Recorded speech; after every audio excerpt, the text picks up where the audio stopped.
the bomb that changed the world.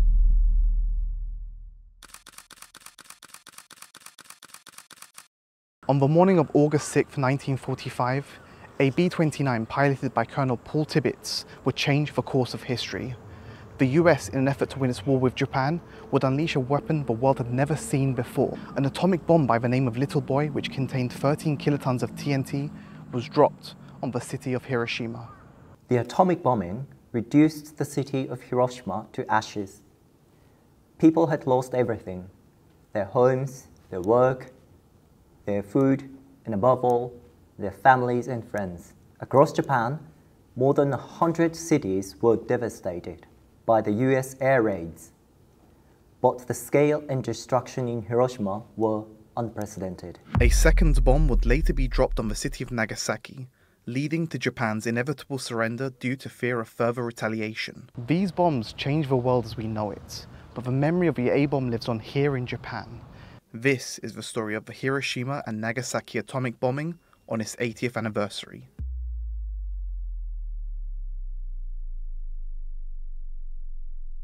My name is Terumi Tanaka.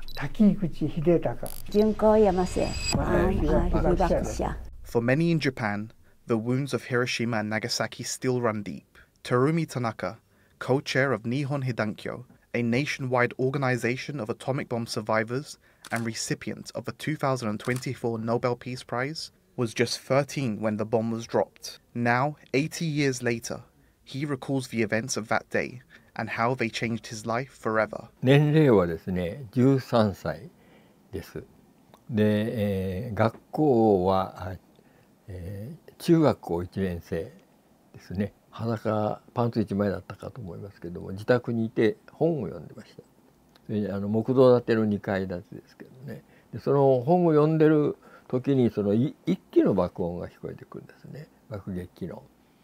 で、当時B-29というのが一番新鋭爆撃だったんですけども、その爆撃が飛んできた音がしましたので、爆撃が来たなというふうに思って、2階にいたんですけど、立ち上がって空を見るために窓の方に行きました。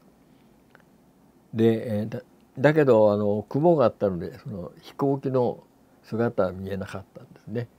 で一機しか聞こえてこないわけですから、爆撃をするということはもうまずないと思って、偵察かなんかをして通り過ぎていくだろうと思った瞬間にものすごい光が広がったわけですね。で本当にもう周りが真っ白、何も見えなくなるというような光です。で音もなくバッと光るわけですからね、びっくりしまして、でちょうどまだ立ってた時でしたから、窓まで行ってね戻ってくる、立ってた時だから、そのまま階段をね駆け下ります。で駆け下りて、目と耳を塞いで、伏せます。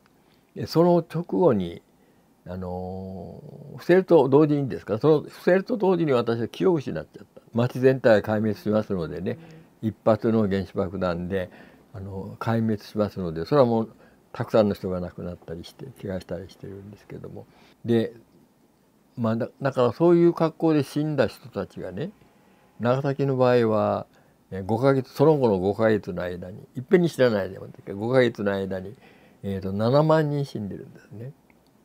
ですから、400メートルのところに住んでたおばさんの一家は潰されたうちで、そのうちの中そのまま焼かれて、私が3日後にその現地に入るんですね。というのは、私の家から爆心地になったところの間に、ね、丘があるんですね。200、300メートルの我々は山と言ってたんですけど、コンピュラさんと言ってて山があって、だから直接はもう見えないんですね。大火災になっていても見えない。ただ上空が、真っ黒の雲に覆われて、やがてその真っ黒の雲の下がね真っ赤にこう燃えてる火が出てるものです。赤くなるとかですね。それからまだ残ってるお日様、11時ですからね、爆撃を受けた。だから2、3時っていうのはもう本当に上空にお日様がいるわけです。それはもう丸い円になるわけです。日食なんかの時にね、黒いガラスでこう形を見たりしますけど、その黒いガラスと同じように煙がそういう役割を果たしていたので。Hidekata Takiguchi was just 4 when Hiroshima was destroyed, when his childhood and life changed forever. 僕が被爆したのは白島北町という町です。でそこで生活をしていたのはあと8日で5歳になる僕と母33歳、そして、生後10ヶ月の妹ひろ子、あと母のいとこのお嫁さん、この4人が生活をしていました。でその4人の中で、熱線を浴びたのは僕と妹ひろ子とそれから母33歳、この3人が熱線を浴びました。でそのためには何をするか、やはり僕はまだ元気な状態だから一人でも多くの人に、その核兵器の怖さというものを伝えて、それを少しでも理解してもらって、そして、それが世界中の大きな声になるという形になればいいんではないかということは思っています。In Japan, the survivors of the atomic bombings are known as hibakusha, or explosion-affected person. And despite the hibakusha often facing social stigma in post-war Japan due to misconceptions about radiation sickness, many went on to become advocates for peace and the abolition of nuclear weapons. Nihon Hidankyo, a group consisting of atomic bomb survivors, won the 2024 Nobel Peace Prize for its activism against the use of nuclear weapons. The Norwegian Nobel Committee has decided to award the Peace Prize for 2024 to the Japanese organization Nihon Hidankyo. Despite Nihon Hidankyo's efforts to remind the world of the horrors nuclear weapons can cause, many nations have still accrued an arsenal of the warheads. ロシアのプーチンさんが大統領一人のトップの権限で命令下してやりましたね。日本はそういうことはできないんですよね、民主国家で。それで核兵器禁止条約っていうのが2年前でしたかね、条約が締結されましたよね。はい、ですけど核兵器を持っている9カ国ね、はい、今の9カ国とその核の下に、核の傘の下にいる日本とかドイツはその核兵器禁止条約にもちろん加盟してません。それはいけないことですよね。アメリカに遠慮してるんでしょうけれども、でも他にも軍拡、世界のどの国も軍事費を増やしてますよね。いけない。そしてロシアもイスラエルもインドもなぜ戦争を始める前に話し合いをしないのか。話し合いっていうのはすごく大事だと思うんですよね。実力行使に出ないで。9 countries possess nuclear weapons at present, and with the Ukraine-Russia conflict ongoing and Israel committing a genocide in Palestine's Gaza, the threat of nuclear warfare is always looming. If anyone believes that Israel is fighting Hamas, doesn't understand what's going on. Israel is ethnic cleansing the Palestinians. Israel is committing genocide in Palestine. What happened in World War II for the Japanese was also an ethnic cleansing, was a genocide, was a war crime.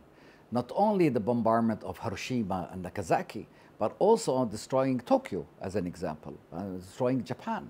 So Japanese went through hell, and we are today going through hell too. What fell on Gaza since 2003 until today, we can say estimated of 90,000 tons of bombs. And the radiation of these bombs are more than the Hiroshima and Nagasaki. And the effect of these bombs right today are more than Hiroshima. There's around maybe 6 or 7 bombs of Hiroshima and Nagasaki. But there is no comparison between what happened in Hiroshima and Nagasaki, because what happened is a war crime.